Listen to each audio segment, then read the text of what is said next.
తాము రోమిలకు రాసిన పత్రిక అపోస్తలుడైనటువంటి పౌలు రోమిలకు రాసిన పత్రిక మొదటి అధ్యాయము 12వ వచనం. అపోస్తలుడైనటువంటి పౌలు రోమిలకు రాసిన పత్రిక మొదటి అధ్యాయము 12వ వచనము నేను చదువుతున్నాను, దయచేసి గమనించండి.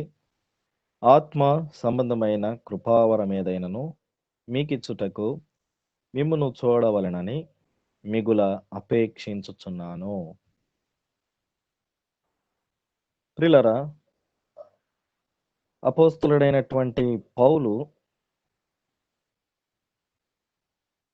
కలిగి ఉన్నది మరి కొంతమందికి ఇవ్వాలని ఇష్టపడుతూ ఉన్నాడు. ఈ సమయంలో మనం కూడా దేవుడి రీతిగా మనను సమకూర్చారు, సహవాసులు ఉంచారు. సువార్త కూడికలో ఈ దినము మనం సమకూర్చి మరి దేవుడు ఎలాగ మనల్ని రక్షించుకున్నాడు, దేవుడు మనకి ఏమి ఇచ్చాడు అనేటువంటి విషయాలు మనం చూస్తాము. దేవుడు మనం రక్షించుకోవటానికి ఒక గొప్ప ప్రణాళిక సిద్ధపరిచి ఉన్నాడు తండ్రి అయినటువంటి దేవుడు. ఆ యొక్క ప్రణాళికనంతటిని కూడా తన ప్రియ కుమారుడైనటువంటి యేసుక్రీస్తు ప్రభువారికి మరి తెలియచేసినాడు. ఆ ప్రణాళికను తండ్రి యొక్క చిత్తం అదని గుర్తించి కుమారుడు కూడా దాన్ని జరిగించడానికి ఇష్టపడుతూ వచ్చాడు.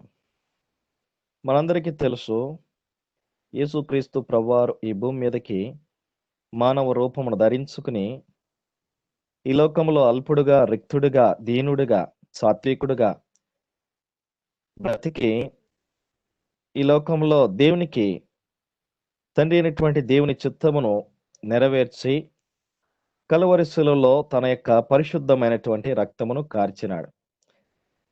ఇక్కడ మనం ఒక విషయం అర్థం చేసుకుంటే, యేసు క్రీస్తు ప్రభువారు ఒక శ్రేష్టమైనటువంటి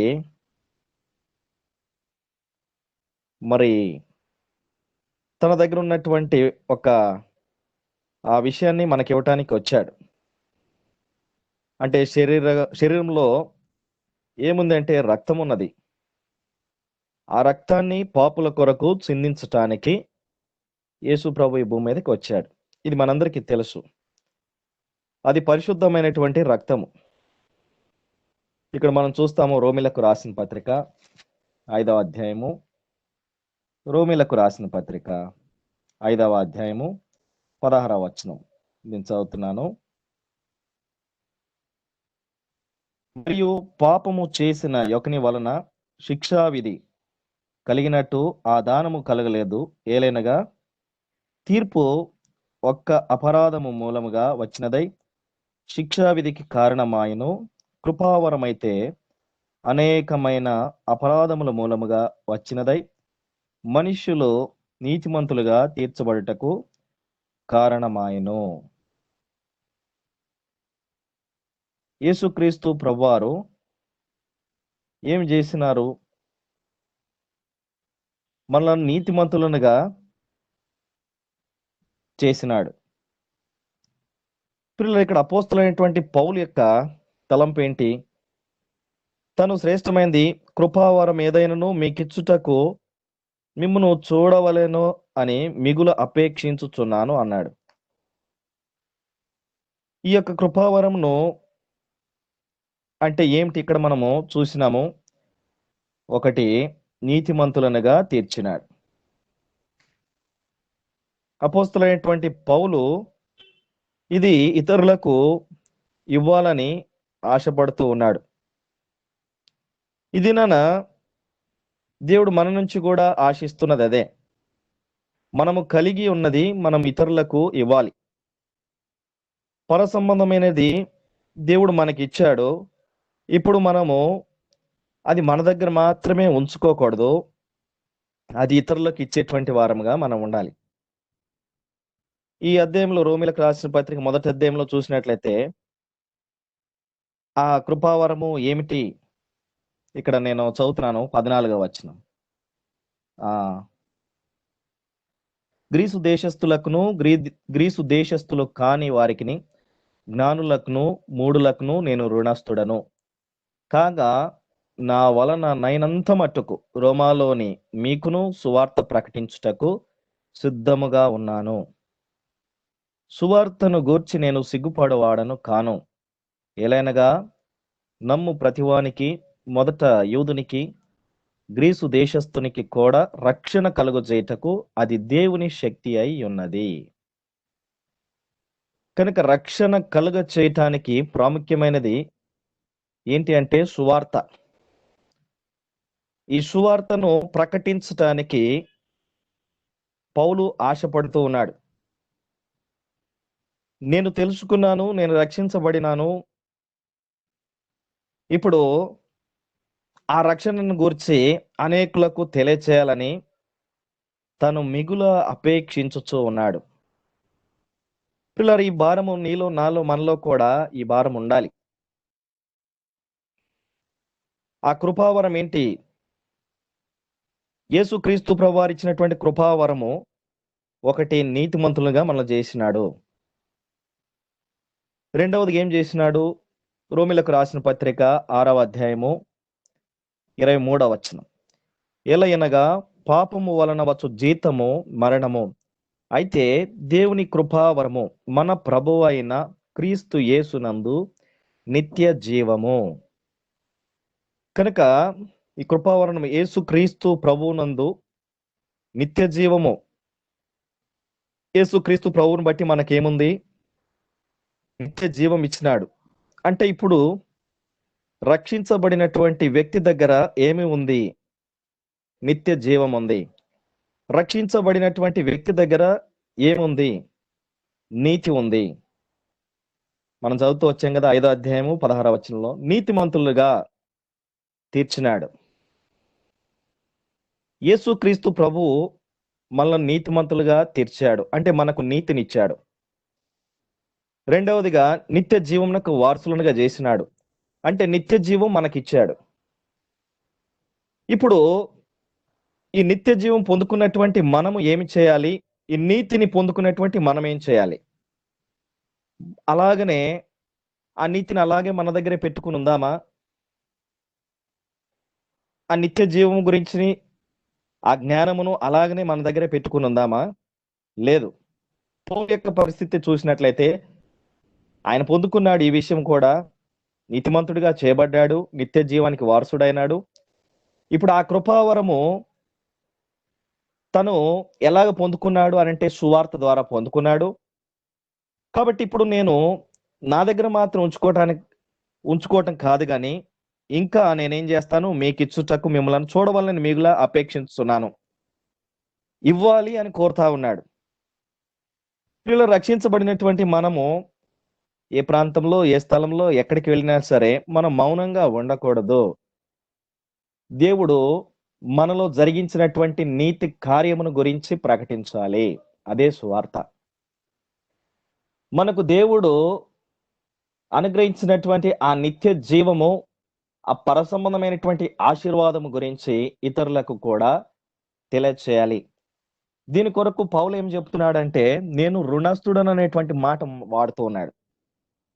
14వ వచనంలో గ్రీసు దేశస్థులు కాని వారికిని జ్ఞానులకును మూఢులకును నేను రుణస్థుడను. పిల్లరా, మనం కూడా రుణస్థులమే. మనము కూడా ఈ సువార్తను ఇతరులకు ప్రకటించే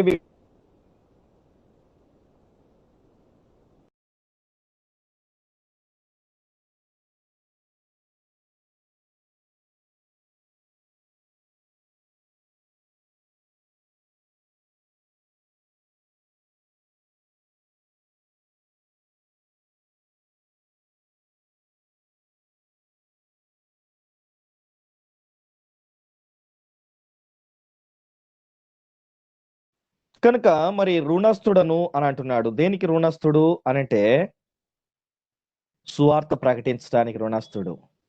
ఇలా ఈ దినాన ఆత్మ రక్షించబడాలి, ఒకరి దేవుని దగ్గరికి రావాలి అనంటే నువ్వు నువ్వు మౌనంగా ఉండకూడదు. ఏ స్థలంలో ఎక్కడున్నా సరే నువ్వు సువార్తను ప్రకటించటానికి మరి ప్రార్థన చేసుకోవాలి. అలాగనే సువార్తను ప్రకటించాలి కూడా. ఈ సువార్త, ఈ పరిచర్య చాలా శ్రేష్టమైనటువంటి పరిచర్య. కృపావరములలో కొంతమందిని దేవుడు ఏం చేశాడంటే సువార్థికులుగా మరి ఏర్పాటు చేసుకున్నాడు. ఈ సువార్త ఒక్క మాట చాలు, ఒక పాపిని, భయంకరమైనటువంటి పాపంలో జీవిస్తున్నటువంటి వ్యక్తిని దేవుని దగ్గర నడిపించడానికి ఒక మాట చాలు. ఆ మాట దేవుడు నీ నోటిలో ఉంచాడు. నీతి కార్యము జరిగించి దేవుడు నీ నోటిలో మాటలు ఉంచాడు. ప్రియ రక్షించబడినటువంటి వారిలో దేవుడు కొన్ని విషయాలు ఉంచాడు. అవి మనము మరి క్లుప్తంగా మరి చూద్దాం. కనుక మరి మనము సువార్త ప్రకటించేటువంటి విషయంలో మనము సిగ్గుపడకూడదు. 16వ వచనంలో ఏమంటాడంటే, సువార్తను గూర్చి నేను సిగ్గుపడువాడను కాను. ఎలైనగా నమ్ము ప్రతివానికి, మొదట యూదునికి గ్రీసు దేశస్థునికి కూడా రక్షణ కలుగజేయుటకు అది దేవుని శక్తి అయి ఉన్నది. కాబట్టి రక్షణ కలుగ చేయటానికి దేవుని శక్తి ఈ సువార్త. ఒక పాపి రక్షించబడాలంటే నేను సువార్త ప్రకటించాలి. ఆ సువార్త ప్రకటించడానికి దేవుడు మనలో నీతి కార్యము జరిగించినాడు, నీతిమంతులుగా చేశారు. ఇప్పుడు మనము నీతిమంతులుగా చేయబడినటువంటి మనము దేవుడు ఎట్లా మనకు నీతి జరిగించాడు, ఎట్లా మన జీవితం ఉంది ఇదివరకు, ఇప్పుడు రక్షించబడిన తర్వాత ఏ విధంగా జీవిస్తూ ఉన్నాము, రక్షించబడిన తర్వాత దేవుడు ఏ విషయాలు నాకు ఇచ్చాడు అని మనము ప్రకటించేటువంటి వారంగా మనం ఉండాలి. కనుక ప్రియులారా, ఇంకా మనం చూస్తే మరి రక్షించబడినటువంటి వారికి దేవుడు కొన్ని విషయాలు మరి ఇచ్చినాడు. ఏమిచ్చాడు చూస్తాము. యోహాను సువార్త, మొట్టమొదటిగా యోహాను సువార్త మొదటి అధ్యాయము మరి 12వ వచనం. తన్ను ఎందరు అంగీకరించురో వారికందరికీ, అనగా తన నామమునందు విశ్వాసం ఉంచిన వారికి దేవుని పిల్లలగుటకు ఆయన అధికారము అనుగ్రహించెను. దేవుని పిల్లలగుటకు అధికారమును అనుగ్రహించినాడు. ఇప్పుడు మనము దేవుని పిల్లలము కనుక ఇంకా ఇతరులకు కూడా ఈ రక్షణ సువార్తను మనము ప్రకటించేటువంటి వారంగా ఉండాలి. పిల్లలు అపోస్తలుడైనటువంటి పౌలుకి ఎంత ఆశ ఉన్నది చూడండి, ఎంత ఆశ. తను మిగుల అపేక్షించుచున్నాను అంటే ఆశపడుతూ ఉన్నాడు. నా దగ్గర ఉన్నది ఇవ్వాలని ఆశపడుతూ ఉన్నాడు. కనుక దేవుడు మొట్టమొదటిగా మనకు కొన్ని ఇచ్చాడు. వాటిని మనం ఇతరులకు కూడా ఈ పరసంబంధమైనటువంటి విషయాలు ఇవ్వాలని ప్రభు కోరుతా ఉన్నాడు. నిత్య జీవం అంటే ఎంత శ్రేష్టమైన ఆధిక్యత చూడండి. దేవుడు మనకు ఇంత గొప్ప ధన్యత ఇచ్చినాడు. కనుక మొట్టమొదటిగా దేవుని పిల్లలగుటకు అధికారము అనుగ్రహించాడంట. ఇంకేమో అనుగ్రహించినాడు చూడండి. యోహాను సువార్త 3వ అధ్యాయము, యోహాను సువార్త 3వ అధ్యాయము 3వ వచనం. అందుకు యేసు అతనితో, ఒకడు క్రొత్తగా జన్మించితేనే కాని అతడు దేవుని రాజ్యమును చూడలేడని నీతో నిశ్చయముగా చెప్పుచున్నాను. నేను క్రొత్త జన్మ అనుభవమును గురించి దేవుడు మనకు తెలియజేస్తూ, ఆ క్రొత్త జన్మించినటువంటి వారికి ఏముంది అనంటే దేవుని రాజ్యములో ఉండేటువంటి ఆధిక్యతను దేవుడు ఇస్తూ ఉన్నాడు. ఇంకా చూస్తే మనము 2వ కొరింథీయులకు రాసిన పత్రిక 5వ అధ్యాయము 17వ వచనం. 2వ కొరింథీయులకు రాసిన పత్రిక 5వ అధ్యాయము 17వ వచనం. నేను చదువుతున్నాను. కాగా ఎవడైనను క్రీస్తు నందున్న ఎడల వాడు నూతన సృష్టి, పాతవి గతించెను, ఇదిగో క్రొత్తవాయను. నూతన సృష్టిగా మనల్ని చేసినాడు. ఎవరైతే రక్షించబడినారో, రక్షించబడినటువంటి వారి జీవితంలో దేవుడు తీసుకొచ్చినటువంటి మార్పులు అని చెప్పుకోవచ్చు, లేకపోతే దేవుడు మనలో పెట్టినటువంటి కొన్ని శ్రేష్టమైనటువంటి సంగతులు, నూతన జన్మము, దేవుని పిల్లలుగా ఉండేటువంటి అధికారము, నూతన సృష్టి. ఇప్పుడు పాతవన్నీ కూడా గతించిపోయినాయి, సమస్తం కూడా క్రొత్తవాయను. కనుక నూతన సృష్టిగా మనం ఉంటూ ఉన్నాం. ఎఫెసీలకు రాసిన పత్రిక 1వ అధ్యాయము 6వ వచనం. ఎఫెసీలకు రాసిన పత్రిక 1వ అధ్యాయము 6వ వచనము నేను చదువుతున్నాను. ఎట్లనగా తన ప్రియుని యందు తాను ఉచితముగా మనకు అనుగ్రహించిన తన కృపా మహిమకు కీర్తి కలిగినట్లు తన చిత్త ప్రకారమైన దయా సంకల్పం చొప్పున యేసుక్రీస్తు ద్వారా తనకు కుమారులనుగా స్వీకరించుటకై మనలను ముందుగా తన కోసము నిర్ణయించుకొని మనము తన ఎదుట పరిశుద్ధులమును నిర్దోషులమునై ఉండవలన జగత్తు పునాది వేయబడక మునిపే ప్రేమ చేత ఆయన క్రీస్తులో మనలను ఏర్పరచుకొనెను. పిల్లరా, ఇది చాలా లోతైనటువంటి మరి సంగతులు, విషయాలు. ఈ 4 నుంచి 6 వచనాలు కలిసి ఉన్నాయి. ఇందులో ఉన్నాయి, జగత్తు పునాదులు వేయబడక మునిపే ఆయన నిత్య జీవం కొరకు మనల్ని ఏర్పాటు చేసుకున్నాడు. కనుక ఇక్కడ మనం ఏం తెలుసుకోవచ్చు అంటే, దేవుని చేత మనము అంగీకరించబడినటువంటి వారం. దేవుడు మనలను అంగీకరించాడు, తన కుమారులుగా ఉండటానికి ఏర్పాటు చేసుకున్నాడు. ఇది కూడా మన జీవితాల్లో మన జ్ఞానానికి లేకపోతే మన తెలివికి అందనటువంటి విషయాల్లో జగత్తు పునాదులు వేయబడక మునుపు ఏర్పాటు చేసుకున్నాడు. అంటే రక్షణ అంత ప్రాముఖ్యమైనది, రక్షణ అంత శ్రేష్టమైంది. ఈ రక్షణ ఎలాగొచ్చింది?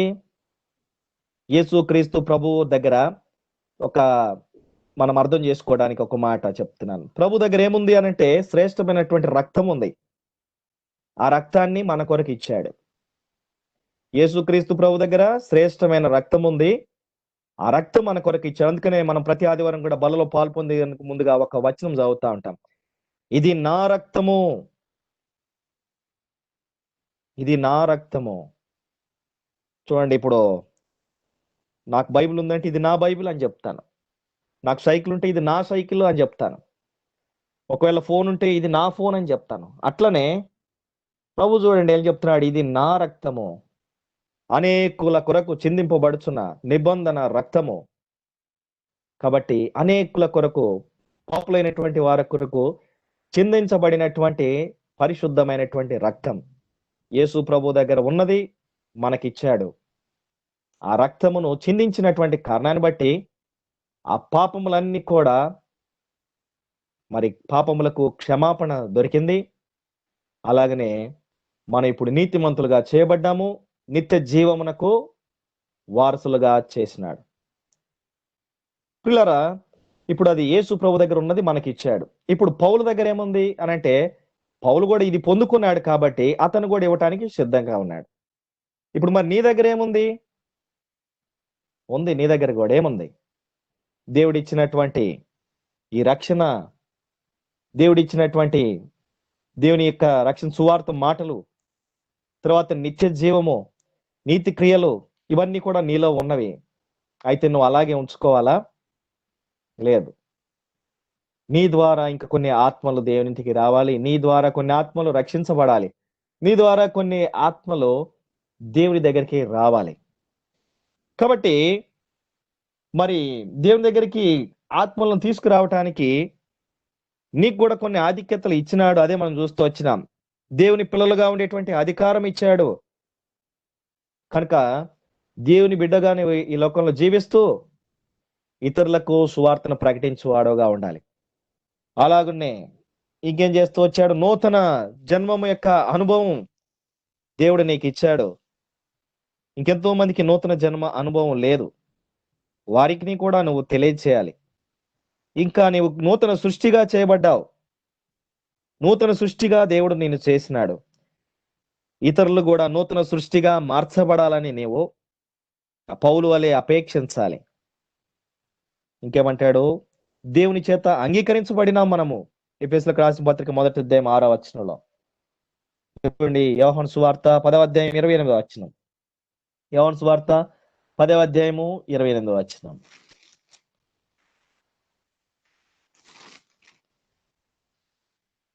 పది 28. నేను వాటికి నిత్య జీవము నిచ్చుచున్నాను గనుక అవి ఎన్నటికి నశింపవు, ఎవడును వాటిని నా చేతిలో నుండి అపహరింపడు. కనుక ప్రియులారా, నీవు దేవుని చేతిలో ఉన్నావు. దేవుని చేతిలో నిన్ను ఉంచుకున్నాడు. దేవుని చేతిలో నుండి అపహరింపడు, ఎవడు కూడా అపహరించలేరు. ప్రియులారా, ఎంత శ్రేష్టమైనటువంటి ధన్యత దేవుడు మనకిచ్చి ఈ భూమి మీద జీవించమని, ఈ ఆధిక్యతలన్నీ కూడా మనకిచ్చి ఈ భూమి మీద జీవిస్తూ దేవుని గణపరచాలని ప్రభు కోరుతా ఉన్నాడు. దేవుని మహిమపరచాలని కోరుతా ఉన్నాడు. కనుక ఇప్పుడు మనము దేవుని చేతిలో ఉన్నాము. ఎవరు? రక్షించబడినటువంటి వారు. దేవుని చేతిలో ఉన్నప్పుడు ఈ సువార్త చెప్పడానికి ఎందుకు భయం? మనం భయపడుతూ ఉంటాం. చాలా సందర్భాల్లో భయపడుతూ ఉంటాం. సువార్త అంటే కొంతమంది సిగ్గుపడుతూ ఉంటారు. ఇంకా అమ్మో, నేను ఎట్లా చెప్పాలి? చాలా బాధపడుతూ ఉంటారు, సిగ్గుపడుతూ ఉంటారు. ఇంకా కొంతమంది పరిస్థితి ఏంటంటే బైబిల్ పట్టుకోవడానికి కూడా సిగ్గుపడుతూ ఉంటారు. బైబిల్ పట్టుకోవడానికే సిగ్గుపడితే ఇంకా నువ్వు దేవుని బిడ్డగా నువ్వు ఎట్లా జీవించగలుగుతావు? ఆ రక్షణ అనుభవాన్ని నువ్వు ఏ విధంగా ఆనందించగలుగుతాము? దేవుని కొరకు నోరు తెరిచి ఒక మాట చెప్పలేకపోతే దేవుని ఇచ్చేటువంటి ఆ పరసంబంధమైనటువంటి ఆశీర్వాదాల్లో నేను కూడా పాలి భాగస్తుడను అని అనుకుంటే పొరపాటు. పిల్లలు, మనం సిగ్గుపడకూడదు. పౌలు సిగ్గుపడలేదు. పత్రిక ఇవ్వటానికి సిగ్గుపడతాం, బైబిల్ ఇవ్వటానికి సిగ్గుపడతాం, దేవుని మాటలు చెప్పడానికి సిగ్గుపడతాం. ఒకవేళ మనలో అటువంటి స్వభావం, సిగ్గుపడేటువంటి స్వభావం ఉంటే నీవు ఈ ధ్యానం నాకు గుర్తించవలసిన విషయం ఏంటంటే, నువ్వు రక్షించబడ్డావు, దేవుడు నీకు రక్షణ ఇచ్చాడు అని అంటే నువ్వు ఒకటే జ్ఞాపకం చేసి, దేవుని చేతిలో నీవు ఉన్నావు. దేవుని చేతిలో నిన్ను ఉంచుకున్నాడు. దేవుని చేతిలో ఉన్నప్పుడు ఇంకెవరు నీకు నష్టం చేసేవారు ఎవరు? కనుక ప్రియులారా, మనం సిగ్గుపడకూడదు సువార్త ప్రకటించడానికి. మనం వారి దగ్గరికి వెళ్ళాలా, వీరి దగ్గరికి వెళ్ళాలా? వాళ్ళు చాలా బీదవాళ్ళు, గుడిసెలలో ఉంటున్నారు, వాళ్ళ దగ్గరికి ఏమి వెళ్తాం? ప్రియులారా, యేసు ప్రభువే తగ్గించుకుని వచ్చాడు. యేసు ప్రభు పుట్టడానికి స్థలం లేదు. ఆయన ఎక్కడ పశువుల పాకలో, ఆ పశువుల తొట్టిలో పరుండబెట్టినారు. అంతగా తగ్గించుకున్నాడు, అంత రిక్తుడిగా ఉన్నాడు. అంత తగ్గింపు జీవితము జీవించినాడు. కనుక ప్రియులారా, మనము యేసు ప్రభు అంతగా తగ్గించుకున్నప్పుడు దేవునికి మహిమ కలిగింది. కనుక మనము కూడా ఆ విధంగా తగ్గించుకోగలిగితే దేవుని మహిమపరచగలుగుతాం. ఇంకేం చేస్తూ వచ్చాడు? దేవుని హస్తాల్లో ఉంచినాడు. రోమీలకు రాసిన పత్రిక 5వ అధ్యాయం. రోమీలకు రాసిన పత్రిక 5వ అధ్యాయము 10వ వచనం. ఎలయనగా శత్రువులమై ఉండగా ఆయన కుమారుని మరణము ద్వారా మనము దేవునితో సమాధానపరచబడిన వారమై ఆయన జీవించుట చేత మరి నిశ్చయముగా రక్షింపబడదుము. కనుక సమాధాన పరిచి మనల్ని రక్షించుకున్నాడు. మనం ఒకప్పుడు శత్రువులుగా ఉన్నాం, కానీ సమాధాన పరిచినాడు. అంటే మనలో ఏముంచాడు? సమాధానం ఉంచాడు. మనలో ఏముంచాడు? అధికారం ఉంచాడు. మనలో ఏముంచాడు? నూతన స్వభావం ఉంచాడు. ఇంకిక్కడ సమాధానం ఉంచాడు. సమాధానపరచబడినటువంటి వారమై మరి నిశ్చయముగా రక్షింపబడదుము. కనుక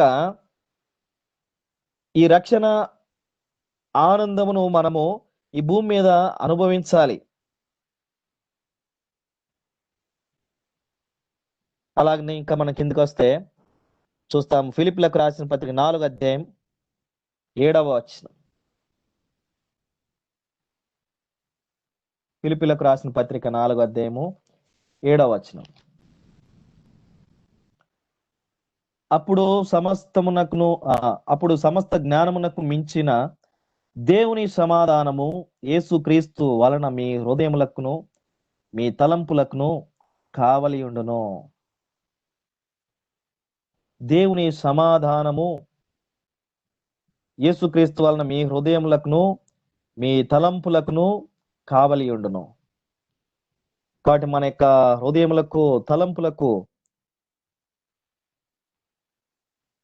కావలి యేసుక్రీస్తు వారు ఈ భూమి మీద సమాధానంగా పరిచర్య చేస్తూ వచ్చాడు. తండ్రిని మహిమపరుస్తూ వచ్చినాడు.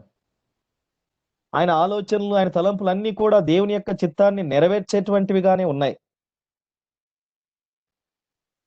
దేవుని చిత్తమును నెరవేర్చడానికి ఆయన తాను రిక్తునిగా చేసుకున్నాడు. తన తలంపులు ఏమాత్రం కూడా ఎక్కడ కూడా తలంపులకు చోటివ్వలేదు. తన చిత్తమును ఏమాత్రం కూడా భూమి మీద నెరవేర్చలేదు. కేవలము తండ్రి చిత్తమును మాత్రమే నెరవేర్చినటువంటి వానిగా మనం చూస్తా ఉన్నాం. కనుక ప్రియులారా, మనము చాలా సందర్భాల్లో మరి మన తలంపులు కూడా రక్షించబడి సంపూర్ణంగా రక్షించబడి దేవుని మీద ఆధారపడేటువంటి వారి తలంపులు, వారి హృదయ ఆలోచనలు దేవుని స్వాధీనమందు ఉంటాయి. భక్సింగ్ గారు ఉన్నారు, మరి ఆయన చేయాలంటే మంచి ఉద్యోగాలు చేయొచ్చు. కానీ ఆ దినాల్లోనే మరి 1903వ సంవత్సరంలో జన్మించారు. అప్పట్లోనే కోటీశ్వరులు వారు కుటుంబము. కానీ అప్పట్లోనే మరి ఆయన ఉద్యోగం గాని, ఆ డబ్బులు గాని అన్నిటిని కూడా విడిచిపెట్టుకున్నాడు. తన తలంపులు, తన హృదయం అంతా కూడా దేవునికి ఇచ్చేశాడు. కనుక దేవుని యొక్క చిత్తమును నెరవేర్చినటువంటి గొప్ప దైవజనుడి ఈ భూమి మీద మరి సంపూర్ణంగా దేవుని చిత్తాన్ని నెరవేర్చినాడు. కనుక ప్రియులారా, దేవుని ఏర్పాటులో మనం ఉన్నామంటే దేవుని యొక్క చిత్తాన్ని కూడా మనము జరిగించేటువంటి వాణ్ణిగా దేవుడు మనలను మరి తలంపులు, హృదయముల ఆలోచనలన్నీ కూడా ఆయన స్వాధీనమందు దేవుని బిడ్డలైనటువంటి వారి హృదయము, తలంపులన్నీ కూడా దేవుని స్వాధీనంలో ఉంటాయి. ఒకవేళ నువ్వు ఈ అనుభవంలో లేకుండా ఆ తలంపులు గాని, హృదయ ఆలోచనలు గాని నీ చిత్తానుసారంగా నువ్వు వెళ్తున్నావంటే ఇప్పుడు పరీక్షించుకోవాలి. ఇంకా రక్షణ అనుభవం లోతైనటువంటి విధానంలో నువ్వు కలిగి లేవు. రక్షణ ఆనందంలో నువ్వు ఎదగట్లేదు అనే సత్యాన్ని మనం గుర్తించాలి. కొన్ని సందర్భాల్లో మనం అనుకుంటాం, నేను ఇలా చేయాలి, అలా చేయాలి, అలా చేయాలి. కానీ ఎప్పుడు మనం అనుకుంటాం, నేను దేవుని చిత్తాన్ని చేయాలి, దేవుని చిత్తమును మాత్రమే నేను నెరవేర్చాలి. దేవుని చిత్తం గురించి కొన్ని తలంపులు నిన్నటి దినాన్ని మనం వాక్యంలో కూడా వింటూ వచ్చాం. మొన్నటి దినం అనుకుంటా. కనుక ప్రియులారా, మన తలంపులు ఇవన్నీ కూడా దేవుని స్వాధీనమందు ఉన్నాయి. ఎవరు? రక్షించబడినటువంటి వ్యక్తి యొక్క తలంపులు గాని, హృదయ ఆలోచనలు కానీ. ఇంకేమంటాడు? రోమీలకు రాసిన పత్రిక 5వ అధ్యాయం 1వ వచనం నేను చదువుతున్నాను. కాబట్టి విశ్వాస మూలమున మనము నీతిమంతులముగా తీర్చబడి మన ప్రభువైన యేసుక్రీస్తు ద్వారా దేవునితో సమాధానము కలిగాము. కాబట్టి తీర్చబడినటువంటి వారము, ఏమని తీర్పు తీర్చబడిన వారం? నీతిమంతులముగా తీర్చబడి, విశ్వాసం వలన నీతిమంతులముగా తీర్చబడినాము.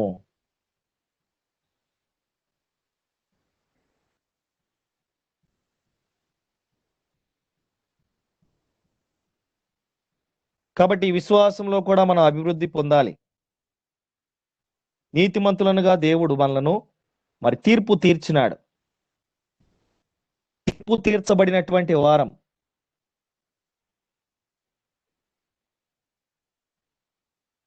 ఇంకొకరికి ప్రభునందు విశ్వాసం ఉంచినటువంటి వారికి, ప్రభుని ఎరగనటువంటి వారికి, ఎవరైతే పాపములో ఒప్పుకోలేదో, దేవుని ఇంకా సొంత రక్షకునిగా అంగీకరించలేదో వారికి తీర్పు ఉంది. చాలా భయంకరమైనటువంటి తీర్పు. కనుక ప్రియులారా అక్కడి నుంచి తప్పించాడు. ఇంకేం చేసినాడు? ఫిలిప్పీలకు రాసిన పత్రిక 3వ అధ్యాయం 20 వచనం. ఫిలిప్పీలకు రాసిన పత్రిక 3వ అధ్యాయం 20 వచనం. నేను చదువుతున్నాను. మన పౌరస్థితి పరలోకమందున్నది, అక్కడ నుండి ప్రభు అయిన యేసుక్రీస్తు అను రక్షకుని నిమిత్తము కనిపెట్టుకుని ఉన్నాం. కనుక మన పౌరస్థితి పరలోకమునందున్నది. కనుక మనము ఇక్కడి వారం కాదు, మన పర సంబంధులుగా దేవుడు మనం చేసినాడు. ఎవరైతే తమ పాపములు ఒప్పుకున్నారో, విడిచిపెట్టినారో, ప్రభునందు విశ్వాసం ఉంచినారో వారిని మరి పర సంబంధులుగా చేసినాడు. మన పౌరస్థితి పరలోకములో ఉన్నది అని మనం గుర్తించాలి. ఎంత గొప్ప దీవెన, ఆశీర్వాదం. మనము పరలోక రాజ్యానికే మనము పౌరులము. కనుక మనకు ఇప్పుడు మరి ఈ లోకంలో అయితే ఏమిస్తారు? మన పౌరులం అని చెప్పేసి ఇక్కడ ఏదేదో రకరకాల కార్డులు ఇస్తారు, ఈ దేశానికి పౌరుడు, ఈ దేశానికి పౌరుడు అని. కానీ ఇప్పుడు మనం పరలోకానికి పౌరులము. మనం ఎప్పుడైతే రక్షించబడినామో అప్పుడే మనం పరలోకానికి కూడా పౌరులముగా దేవుడు మన అంగీకరించాడు. ఇంకా ఈ పౌరస్థితి నీకు లేదేమో, ఇంకా రక్షణలో లేవేమో, రక్షణ అనుభవంలో, ఆనందంలో, తర్వాత విశ్వాసాలు ఎదగట్లేదేమో. ప్రియమైనటువంటి సహోదరుడా, సహోదరి, దేవుడు ఇచ్చినటువంటి రక్షణలో ఎన్ని ఆశీర్వాదాలు దాగి ఉన్నాయి. మనం వీటిని గుర్తించాలి, అలాగే వీటిలో మనం ఆనందించాలి. అలాగనే పరలోక రాజ్యాన్ని కూడా మనం స్వాతంత్రించుకోవాలి. ఇంకేం చేసినాడు చూడండి. రోమిలకు రాసిన పత్రిక 8వ అధ్యాయం 17వ వచనం. రోమిలకు రాసిన పత్రిక 8వ అధ్యాయము 17వ వచనం. మనము పిల్లలమైతే వారసులము, అనగా దేవుని వారసులము, క్రీస్తుతో కూడా మహిమ పొందుటకు ఆయనతో శ్రమ పడిన ఎడల క్రీస్తు తోడి వారసులము. ఈ భూమి మీద ఆయనతో శ్రమ పడేటువంటి అనుభవంలో దేవుడు మనలను ఉంచినాడు. కనుక క్రీస్తు తోడి వారసులం. ఇప్పుడు చూడండి ఏమంటారు, బక్సింగ్ గారి జత పని వారగు తిమోతి గారు ప్రభునందు నిద్రించినారు. అలాగనే ఇప్పుడు మనం క్రీస్తు తోడి వారసులము. చూడండి, క్రీస్తు రక్తాన్ని చిందించాడు, తగ్గించుకున్నాడు. అసలు దేవుని యొక్క పరిచర్య ఎంత గొప్పదో. ఆ పరిచర్యలో మనం ఏం చేయకుండా విశ్వాసం ఉంచినందుకే వాటిలో కూడా మనకు వారసత్వం ఉంది. క్రీస్తుతో సమానులుగా దేవుడు మనలను చేసినాడు. సమానులు మనలంటే ఎవరు? రక్షించబడినటువంటి వారికి. కనుక ఎప్పుడైనా గుర్తించావా క్రీస్తుతో కూడా నువ్వు వారసుడు అని? పిల్లరా, ఇంకా అనేక విషయాలు ఉన్నాయి. ఇవన్నీ మనము దేవుడు మనలో ఉంచినటువంటి విషయాలను నేను ఈ దినము తెలియజేస్తున్నాను. మనలో ఏమేమి ఉంచాడు, కనీసం వీటిలో కొన్నిటినైనా మనం ఇతరులకు ఇస్తున్నామా, ఇవ్వగలుగుతున్నామా, ఇవ్వటానికి ఇష్టపడుతూ ఉన్నామా? ఇవన్నీ పరసంబంధమైనటువంటి ఆశీర్వాదములు. కనుక ప్రియులారా, మన దగ్గర పెట్టుకోవటం మాత్రమే కాదు, మరలా జ్ఞాపం చేస్తున్నాను, మన దగ్గరే ఉంచుకుంటాం కాదు, కానీ ఇంకా ఎంతో మంది ఈ విషయాలు పొందుకోవాలి, ఈ విషయాలు తెలుసుకొని దేవునిలో ఉండాలి, దేవుని చేత ఆశీర్వదించబడాలని మనము తెలియజేయాలి ఈ విషయాలన్నీ. కనుక మనము తోడి వారసులముగా ఉన్నాం క్రీస్తుతో. ఇంక చూస్తే మొదటి యోహాను పత్రిక 3వ అధ్యాయం 14వ వచనం. మొదటి యోహాను పత్రిక 3వ అధ్యాయం 14వ వచనం.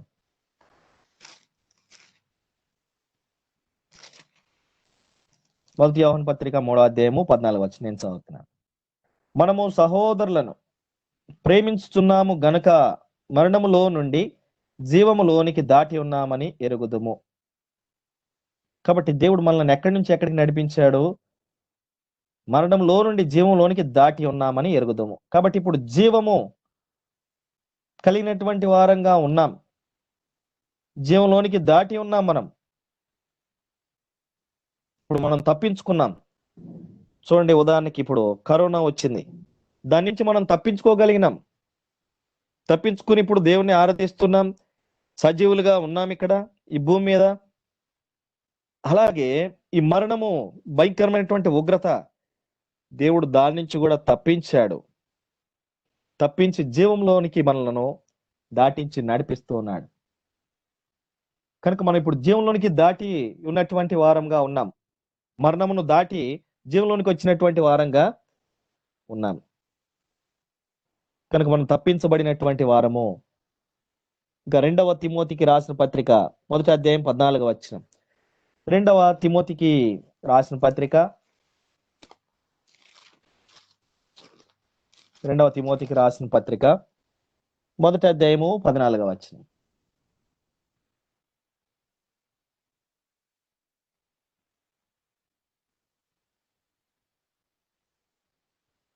నేను చదువుతున్నాను.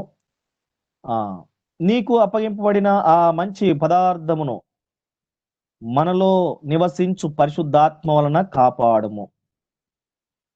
మంచి పదార్థము ఏంటి? ఆ మంచి పదార్థము దేవుని యొక్క మరి వాక్యము. నీకు అప్పగింపబడిన మంచి పదార్థమును మనలో నివసించు పరిశుద్ధాత్మ వలన కాపాడము. కనుక దేవుని యొక్క వాక్యము, దేవుడిచ్చినటువంటి రక్షణ, ఇది కొన్ని సందర్భాల్లో మనము పోగొట్టుకునేటువంటి వారంగా ఉంటాం. కానీ మనలో ఇంకేమిచ్చాడు? దేవుని యొక్క తన పరిశుద్ధ ఆత్మను ఉంచినాడు. కాబట్టి ఈ పరిశుద్ధాత్మ ఏం చేస్తుంది అనంటే, మనలో ఉన్నటువంటి రక్షణను కాపాడటానికి సహకరిస్తూ ఉంది. ప్రియులారా, మనము బలహీనలము. ఒక రకంగా మానవుడు తప్పిపోయేటువంటి స్వభావం కలిగినటువంటి వాడు, పడిపోయే స్వభావం కలిగినటువంటి వాడు. అనేక విషయాల్లో తొట్టిల్లు పోతా ఉంటాం. కానీ ఈ పరిశుద్ధాత్మ ఏమి చేస్తుంది అనంటే, మనలను సరైన మార్గంలో నడిపిస్తా ఉంది. కనుక ఈ పరిశుద్ధాత్మకు కావాల్సింది ఏంటి అనంటే, వాక్యం కావాలి. వాక్యం చేత నింపుకోవాలి ఈ ఆత్మను. కనుక మనలో ఉంచాడంట ఆ మంచి పదార్థం, మనలో నివసించు పరిశుద్ధాత్మ వలన కాపాడు. పరిశుద్ధాత్మను దేవుడు మనకు ఉచితముగా అనుగ్రహించి ఉన్నాడు. పరిశుద్ధాత్మ చేసేటువంటి కార్యములు, చేసేటువంటి పనులు చాలా ఉన్నాయి. ఆ పరిశుద్ధాత్మే లేకపోతే మనము దేవుని సరైన విధానంలో వెంబడించలేము. సరైన విధానంలో దేవుని సంగతులను మనము గ్రహించలేము. ఆ పరిశుద్ధాత్మ లేకపోతే దేవుని యొక్క కార్యాలు, సంగతులు మనకి ఏమి కూడా బోధపడవు, అర్థం కావు. కనుక శ్రేష్టమైన దేవుడు మనలో ఉంచాడు. ఇంకేం చేస్తున్నాడు? కొలసీలకు రాసిన పత్రిక 2వ అధ్యాయము 13వ వచనం. కొలసీలకు రాసిన పత్రిక 2వ అధ్యాయము 13వ వచనం. మరియు అపరాధముల వలనను శరీరమందు సున్నతి పొందక ఉండట వలనను మీరు మృతులై ఉండగా, దేవుడు వ్రాత రూపకమైన ఆజ్ఞల వలన మన మీద రుణముగాను మనకు విరోధముగాను నుండిన పత్రమును మేకులతో శిలువకు కొట్టి, దాని మీద చేవ్రాతను తుడిచివేసి, మనకు అడ్డము లేకుండా దానిని ఏం చేసినాడంట? ఎత్తివేసి, మన అపరాధములన్నిటినీ క్షమించి ఆయనతో కూడా మిమ్మల్ని జీవింప చేసెను. ఆయన ప్రధానులను, అధికారులను నిరాయుధులనుగా చేసి శిలువ చేత జయోత్సవముతో వారిని పట్టి తెచ్చి బాహాటముగా వేడుకకు కనపరచెను. కనుక మన మీద రాయబడింది, చేత రాత తుడిచివేశాడు, ఆ పత్రం అంతా కూడా మేకులకు కొట్టివేశాడు. పూర్తిగా మన పాపములన్నిటిని కూడా క్షమించి వేసి ఏం చేస్తా వచ్చాడు? ఆయనలో జీవింపజేశాడు. కానీ ప్రియులు, ఇక్కడ మనం గమనిస్తూ ఉన్నట్లయితే దేవుడు మనకు క్షమాపణ ఇచ్చినాడు, నిత్య జీవమును ఇచ్చినాడు, ఆయనతో జీవించేటువంటి అనుభవం మనకు ఇచ్చినాడు. కొన్ని కొన్ని పరిస్థితుల్లో ఆయనతో కూడా శ్రమల్లో మరి పాలువారు మగుటకు ప్రభు మనకు కొన్ని సందర్భాలు ఆ కృపను కూడా అనుగ్రహిస్తూ ఉన్నాడు. కనుక ఇప్పుడు మన పాపములకు అంతా కూడా పూర్తిగా క్షమాపణ, ఇక మనలో ఏమి పాపం లేకుండా అన్ని కూడా కొట్టివేసినటువంటి దేవుడుగా ఉంటూ ఉన్నాడు. ఇదంతా కూడా మరి ఏదో యాంత్రికంగా జరిగిపోయింది కాదు. మనం ఈ విషయాలు చాలా సందర్భాలు మరి అంటే సరి అయిన విధానంలో ఆలోచన చేయలేం. ఆలోచన చేస్తే అసలు నీ స్థితి ఏంటి, నీ పరిస్థితి ఏంది, అసలు మానవుడి కండిషన్ ఏంటి అని అంటే, మానవుడు మరి ఆదాము అవిధేయతను బట్టి మానవుడు పాపి అయినాడు. మానవుని స్వభావం పాపపు స్వభావం. ఒకవైపు మానవుడు పాపంతో ఉన్నాడు, ఒకవైపు దేవుడు పరిశుద్ధుడుగా ఉంటూ ఉన్నాడు. ఈ పరిశుద్ధమైనటువంటి దేవుని దగ్గరికి మానవుడు చేరాలి, వెళ్ళాలి అని అంటే మరి సమాధాన పరిచేటువంటి వ్యక్తి కూడా కావాలి. ఆయనే ప్రభు అయిన యేసుక్రీస్తు. ఆయనే ఇవన్నీ విషయాలు మనకి చేశాడు, మనలో చేశాడు, మనలో ఉంచాడు. కనుక ఒకప్పుడు ఎలాగా మరి ఈ పాపమును బట్టి ఏం జరుగుతూ ఉంది అని అంటే, ఈ పాపమును బట్టి ఏం జరుగుతుంది, నేను ఒక మాట చదువుతాను. యెషయా గ్రంథం 50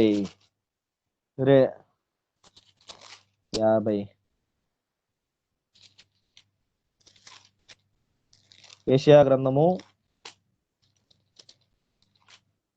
59వ అధ్యాయము 2వ వచనం. మీ పాపములు ఆయన ముఖమును మీకు మరుగుపరచెను గనుక ఆయన ఆలకింపకున్నాడు.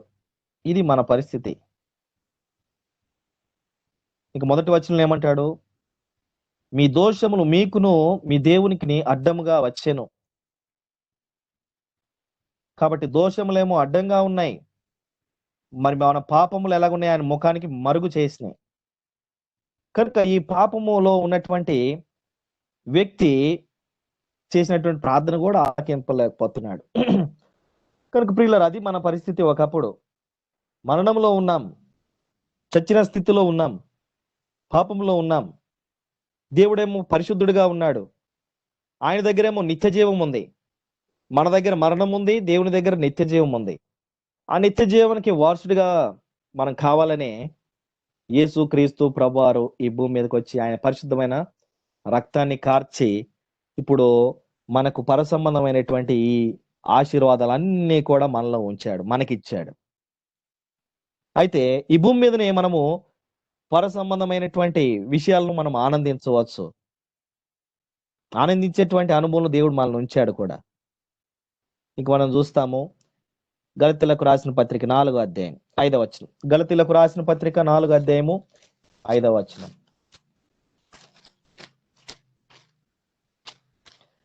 గలతీలకు రాసిన పత్రిక 4వ అధ్యాయం 5వ వచనము నేను చదువుతున్నా. దేవుడు తన కుమారుని పంపెను, ఆయన స్త్రీ యందు పుట్టి మనము దత్తపుత్రులము కావాలనని ధర్మశాస్త్రమునకు లోబడి ఉన్న వారిని విమోచించుటకై ధర్మశాస్త్రమునకు లోబడిన వాడాయను. మరియు మీరు కుమారులై ఉన్నందున నాయనా తండ్రి అని మొరపెట్టు తన కుమారుని ఆత్మను దేవుడు మన హృదయంలోనికి పంపెను. కాబట్టి మరేం చేస్తా వచ్చాడు? దత్తపుత్రులము కావాలనని, అనగా మరి దేవుని రాజ్య సంబంధముగా, మరి దేవుని యొక్క కుటుంబీకులనుగా మనల్ని చేసినాడు. అంటే ఇప్పుడు మన కుటుంబంలో ఒక భాగముగా దేవుడు మనల్ని ఉంచాడు. ఉదాహరణ, కొంతమంది ఏం చేస్తారు, పిల్లలు లేరనుకోండి, కొంతమంది మరి వారు పిల్లలు తెచ్చుకొని పెంచుకుంటారు. అంటే ఇప్పుడు ఏం జరిగింది అక్కడ? ఆ కుటుంబంలో వాళ్ళు కూడా పాలి భాగస్తులే, కానీ వారు ఎక్కడో పుట్టినటువంటి వారిని తీసుకుని వచ్చి పెంచుకుంటారు కొంతమంది. వారు కూడా కుటుంబంలో అన్ని అధికారాలు వాళ్ళకుంటాయి. అందరితో సమానంగా వారిని చూస్తారు. అలాగనే మనం ఇప్పుడు దేవుని యొక్క కుటుంబానికి చెందినటువంటి వారంగా చేయబడ్డాం. ఇక్కడ దేవుని కుటుంబీకులము మనము. ప్రియులారా, ఈ విషయాలను బట్టి మనం సంతోషించాలి. ఈ విషయాలను బట్టి మనము దేవుల్లో ఆనందించాలి. ఇన్ని సంగతులు మన ఎడల యేసుక్రీస్తు ప్రభువారు శిలువ మరణము ద్వారా ఇవన్నిటిని మనం స్వాతంత్రించుకోగలిగినాం. వీటన్నిటిని, ఈ ఆశీర్వాదాలన్నిటికీ మనం కూడా వారసులమైనాం. అసలు మొట్టమొదటిగా ఎఫెసీయులకు రాసిన పత్రికలో చూస్తే జగత్తు పునాదులు వేయబడక మునిపే మనల్ని ఏర్పాటు చేసుకున్నాడంటండి. జగత్తు పునాదులు వేయబడక, అసలు భూమి పుట్టక మునిపే ఆయన ఆయన మనసులో, ఆయన హృదయంలో, ఆయన తలంపుల్లో మనం ఉన్నాం. అక్కడి నుండి చూడండి, ఇన్ని సంవత్సరాలు గడిచిన తర్వాత ఈ భూమి మీద మనం జన్మించాము. మరి కొంతకాలం దేవునికి అవిధేయంగా జీవించాము. నా మట్టుకు నేను కూడా దేవ సేవకుల పిల్లలు, మరి సేవకుని కుటుంబంలో పుట్టినప్పుడు కూడా 20 సంవత్సరాలు తిరుగుబాటు చేశాను. 20 సంవత్సరాలు ప్రభువుని సొంత రక్షకుని అంగీకరించలేదు. తర్వాత మరి దేవుని యొక్క ఏర్పాటు ఇదంతా కూడా. ప్రియులారా, మనము దీన్ని బట్టి చింతించకూడదు. ఇలా చాలాసార్లు చింతిస్తూ ఉంటాం, బాధపడుతూ ఉంటాం. ఇన్ని ఆశీర్వాదాలు మనకున్నాయి, ఇన్ని ఆశీర్వాదాలకు మనం వారసులం. నాకు ఏమి లేదు, ఏమి లేదు, ఏమి లేదు అనుకుంటాను చాలా సందర్భం. నాకేముంది, నాకేం లేదు, ప్రభుని అంగీకరించింది ఏం జరిగింది, ఏం జరగలేదు, ఏం మేలు లేదు.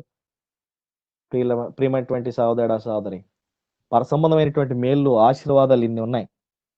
తన కుటుంబముగా చేస్తూ వచ్చినాడు. ఇంకేం చేసినాడు? ఫిలిప్పీయులకు రాసిన పత్రిక 4వ అధ్యాయం 3వ వచనం. ఫిలిప్పీయులకు రాసిన పత్రిక 4వ అధ్యాయము 3వ వచనం నేను చదువుతున్నాను. అవును, నిజమైన సహకారి ఆ స్త్రీలు క్లేమంతుతోనూ నా ఇతర సహకారులతోనూ సువార్త పనిలో నాతో కూడా ప్రయాసపడిన వారు గనక వారికి సహాయం చేయమని నేను వేడుకొంచున్నాను. ఆ సహకారుల పేర్లు జీవగ్రంథమందు రాయబడి ఉన్నాయి. పిల్లరా, మన పేర్లు జీవగ్రంథమందు రాయబడి ఉన్నవి. జీవగ్రంథమందు మన పేర్లను రాసి ఉంచాడు. పేరు లేకపోతే ఈ మధ్య అక్కడక్కడ మనం చూస్తున్నాం, ఇల్లులు కట్టిస్తున్నారు. వారి పేరు లేకపోతే వారికి ఇల్లు లేదు. వారు వచ్చి సంతకం పెట్టకపోతే వారికి ఇల్లు లేదు. కనుక పేరుంది, జీవగ్రంథంలో పేరు రాసినాడు. దీన్ని బట్టి మనం సంతోషించాలి. దీన్ని బట్టి మనము ఆనందించాలి.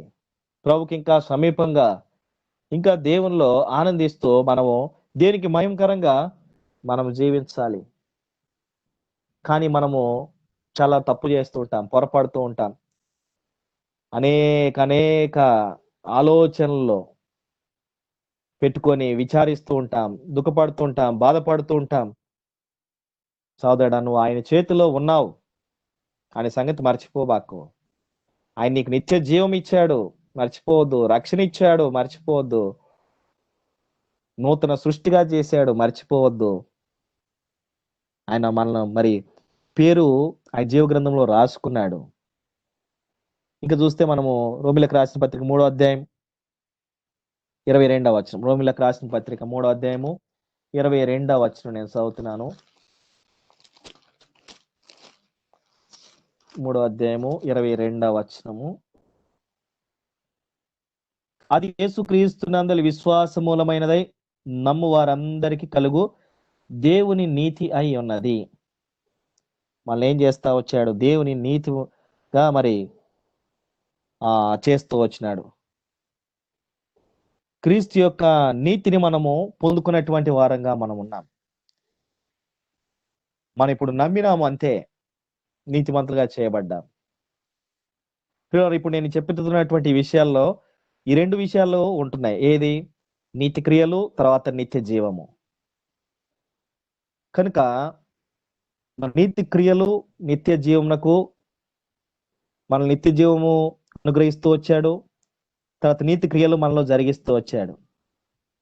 కనుక మనము విశ్వాస మూలందై నమ్ము వారందరికీ ఈ నమ్మేటువంటి ఆ యొక్క మరి మనసు దేవుని పరిశుద్ధాత్మ ద్వారా మనకు పుట్టింపజేస్తూ వచ్చినాడు.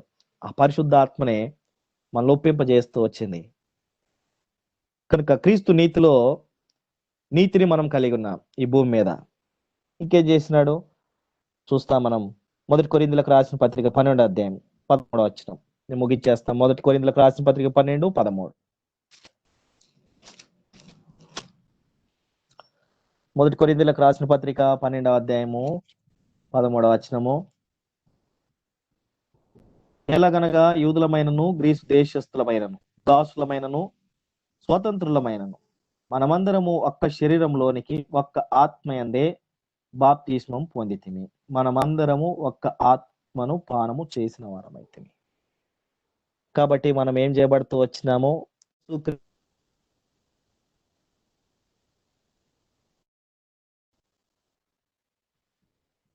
యేసు క్రీస్తు ప్రభువారి మరి ఆ యొక్క శరీరంలో మనం కూడా పాలిభాగస్థలమైన బాప్తిస్మము పొంది, కనుక ఇప్పుడు మనం ప్రభు శరీరము. ఈ శరీరం మంది కాదు, దేవుడు విలువ పెట్టి కొనుక్కున్నాడు. మనము భయపడాలి. ఎప్పుడు కూడా మనం ఒకటే గుర్తించాలి, ఒక ఆలోచన, ఒక తలంపు ప్రతిరోజు కూడా జ్ఞాపకం చేసుకుంటే మంచిది. ఏమని? ఈ శరీరం మంది కాదు, ఈ శరీరము క్రీస్తు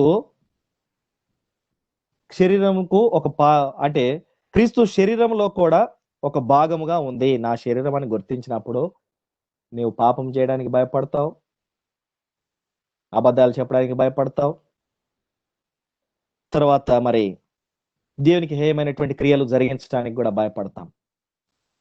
ప్రతి దినం కూడా ఈ విషయం మనం గుర్తించాలి. ఈ శరీరము నా శరీరము క్రీస్తు శరీరములో మరి ఒక భాగముగా ఉన్నది. కనుక క్రీస్తు శరీరంలో మనం పాలి భాగస్థులమైనామంటే ఇది కూడా ఆశ్చర్యం, అద్భుతం. ఇది అసలు ఆయన శరీరంతో ఎట్లా ఉండగలుగుతాం మనం? ఆయన శరీరంలో ఒక భాగంగా మనల్ని చేసుకుంటూ వచ్చినాడు. కనుక ప్రియులారా, ఆయన శరీరంలో ఒక భాగంగా ఉన్నాం. ఆ శరీరానికి శిరస్సు ఆయనే, క్రీస్తే. కనుక మనము ఇప్పుడు యేసు క్రీస్తు యొక్క శరీరంలో నేను ఉన్నాను. ఇది కూడా పరసంబంధమైనటువంటి ఆశీర్వాదం. కనుక ఇక మనము ఇంకా ముందుకెళ్తాం. యోహాను సువార్త 15వ అధ్యాయం 15వ వచనం. యోహాను సువార్త 15వ అధ్యాయం 15వ వచనం. మనము యోహాను సువార్త 15వ అధ్యాయం 15వ వచనం చదువుతున్నాం. దాసుడు తన యజమానుడు చేయి దానిని ఎరుగడు గనక ఇక మిమ్మును దాసులని పిలువక స్నేహితులని పిలుచుచున్నాను. కాబట్టి ఇప్పుడు మనము స్నేహితులము, దేవునికి స్నేహితులంగా మనం ఉన్నాము.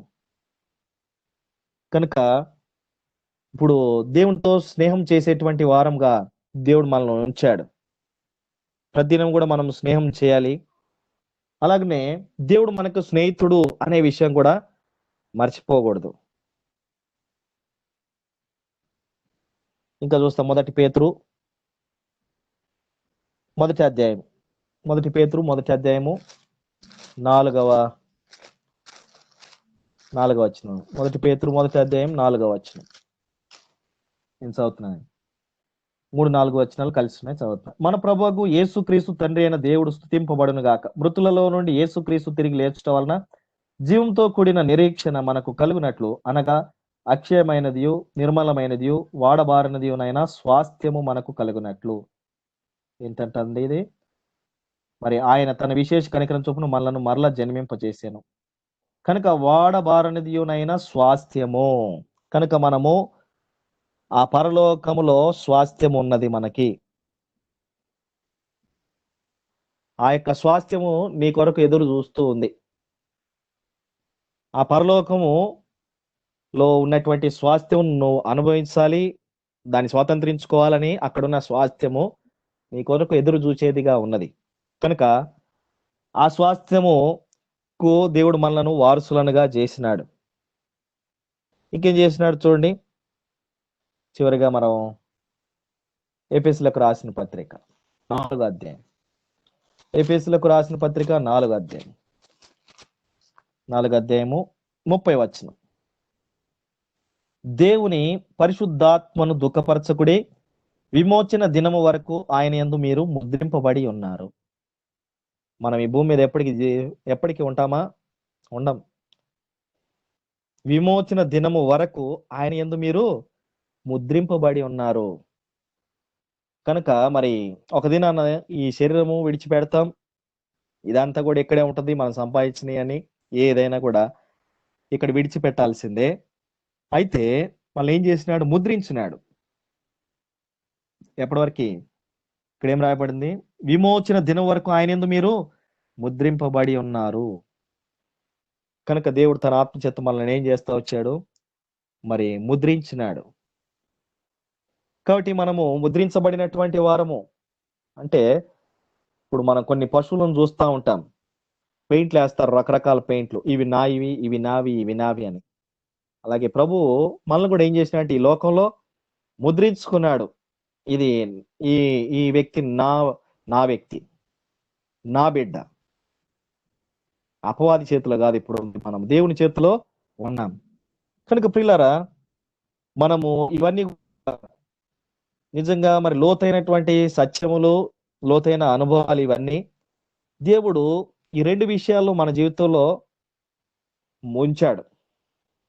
ఏమిటి అనంటే, మొట్టమొదటిగా మనము నీతిమంతులనుగా దేవుడు మనల్ని చేసినాడు.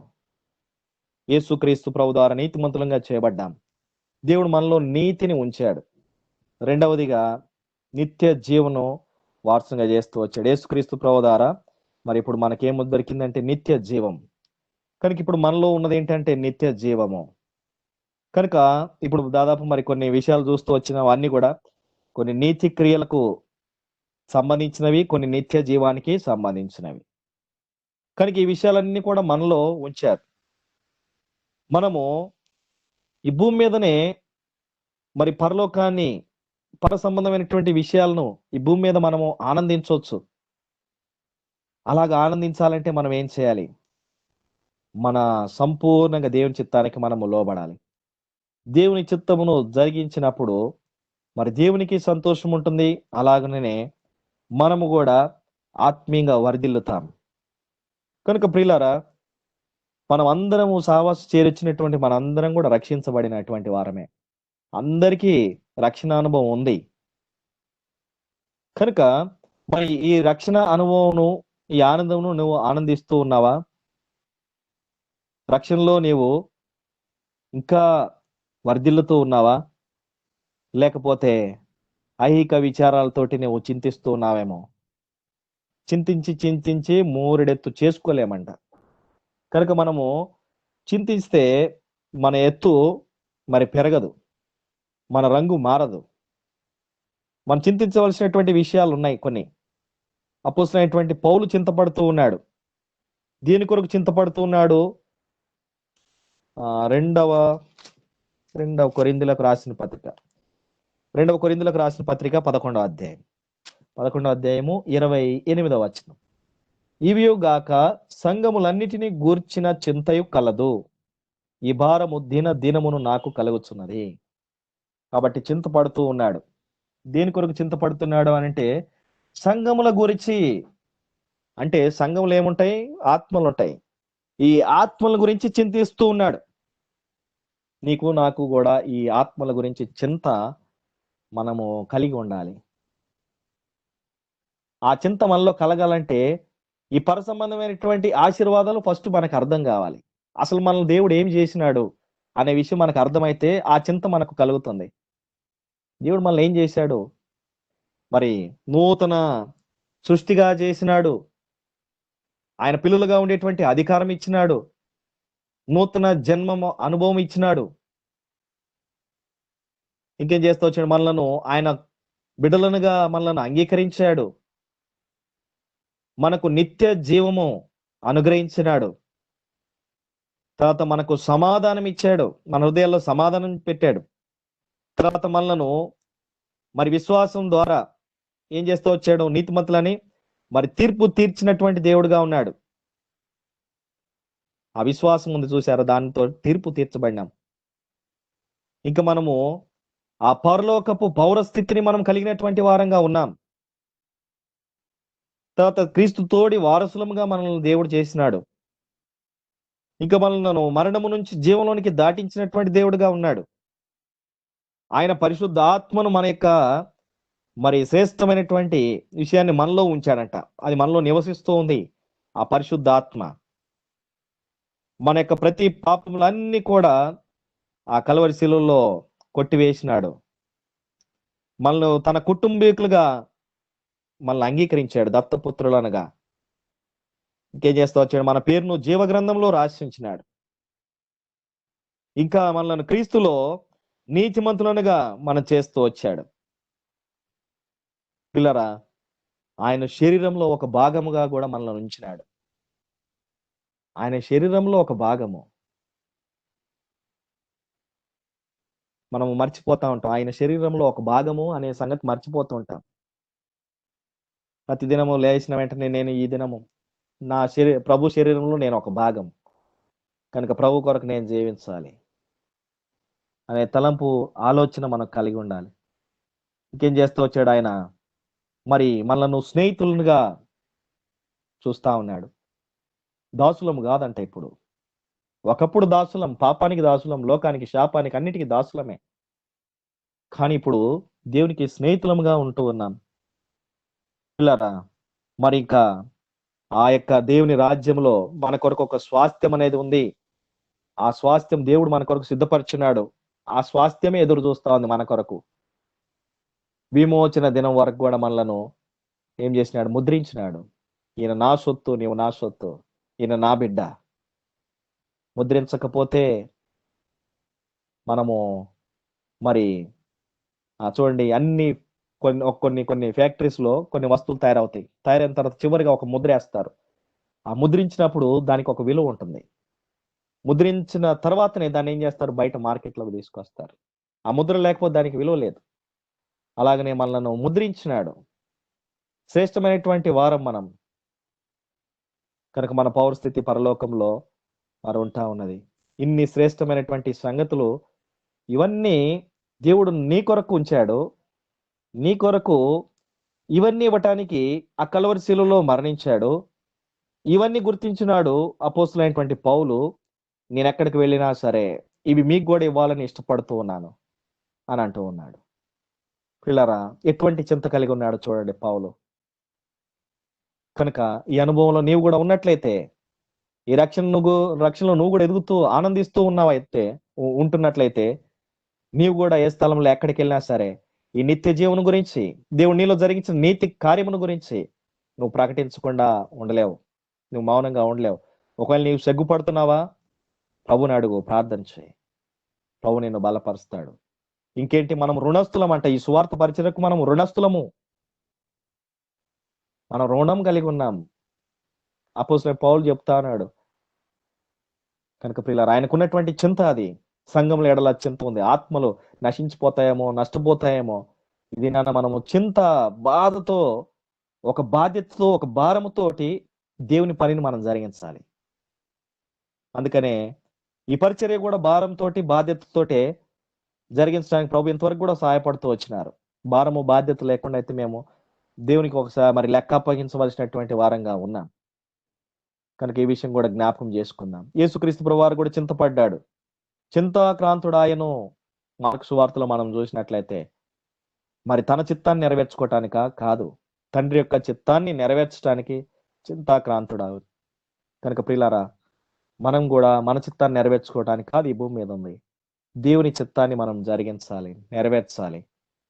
కనుక దేవుని చిత్తాన్ని మనం జరిగించడానికి తీర్మానం చేసుకున్నట్లయితే ప్రభు మన ద్వారా మరి ఇంకా కొన్ని ఆత్మలను దేవుడు సమకూరుస్తాడు.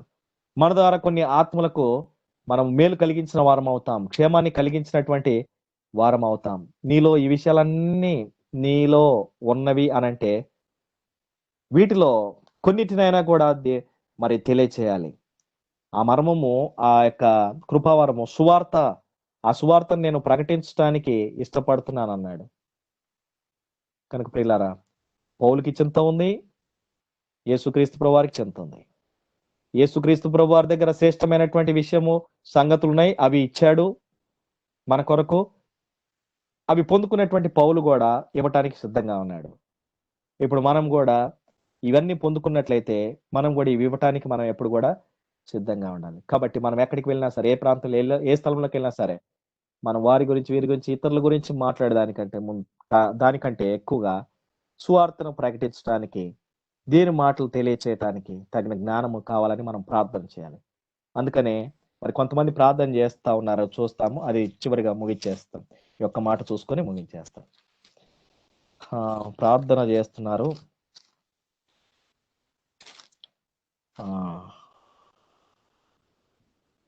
ఈ చింత బట్టి మా ప్రార్థన చేస్తున్నారనే మాట, ఒక్క నిమిషం.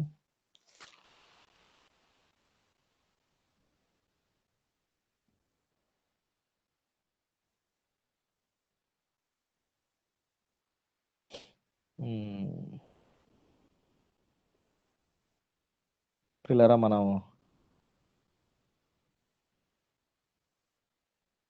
మొదటి కొరింథీయులకు రాసిన పత్రికని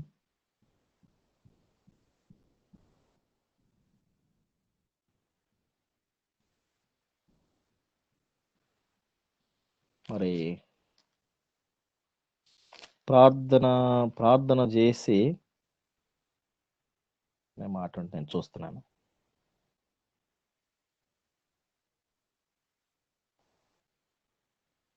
ప్రార్థన చేసినప్పుడు ఈ కృపావరము మరి అధికమవుతుంది.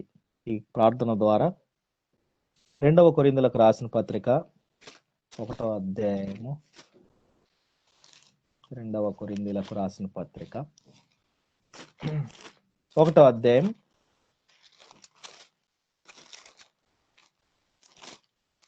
11వ వచనం అండి. 11వ వచనము, అందువలన అనేకుల ప్రార్థన ద్వారా మాకు కలిగిన కృపావరము కొరకు అనేకుల చేత మా విషయమై కృతజ్ఞతాస్తుతులు చెల్లింపబడును. కాబట్టి అందువలన అనేకుల ప్రార్థన ద్వారా కలిగిన కృపావరములు ఏమవుతున్నాయంట? అనేకుల విషయంలో అనేకుల చేత మా విషయమై కృతజ్ఞతాస్తుతులు చెల్లింపబడును. కనుక మరి మనం కూడా ప్రార్థించేటువంటి వారంగా కూడా ఉండాలి. అనేకులు సువార్త చేస్తున్నారు, పరిచర్య చేస్తున్నారు. ఈ దేశంలో ఎంతో మంది మరి ఆ డినామినేషన్స్ వారు అనేకులు ప్రయాసపడుతున్నారు. కనుక మనందరం కూడా ఏం చేయాలంటే ప్రార్థన చేయాలి, సువార్త కూడా ప్రకటించేటువంటి వారంగా మనం ఉండాలి. ఒకవేళ సువార్త ప్రకటించడం బలహీనమైతే ప్రార్థన చేస్తే దేవుడు సహాయం చేస్తాడు.